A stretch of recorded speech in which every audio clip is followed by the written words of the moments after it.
തന്റെ യജമാനന്റെ വേർപാടിനെ തുടർന്ന് സങ്കടത്തിലായിരിക്കുകയാണ് ഒരു അടിമ. അടിമയുടെ നൊമ്പരം നാട്ടുകാരെയും അടിമയെ പോറ്റി വളർത്തുന്നവരെയും സങ്കടത്തിലായിത്തിരിക്കുകയാണ്. തന്റെ യജമാനൻ ലോകത്തോട് വേർപിരിഞ്ഞ അന്നുമുതൽ എല്ലാ ദിവസവും തന്റെ യജമാനന്റെ ഖബറരികിൽ എത്തും ഈ അടിമ. യമനിലാണ് സംഭവം.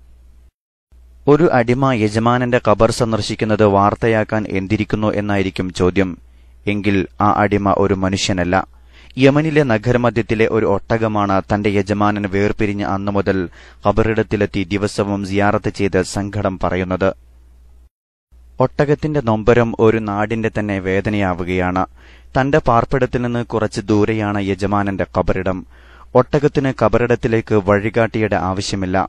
പതിവ് തെറ്റിക്കാതെ ഒട്ടകം ഖബർ സന്ദർശിക്കുന്നതും തന്റെ മുഖം കൊണ്ട് ഖബറിടത്തിൽ സ്പർശിക്കുന്നതും കാണാൻ നിരവധി ആളുകളാണ് എത്തുന്നത്.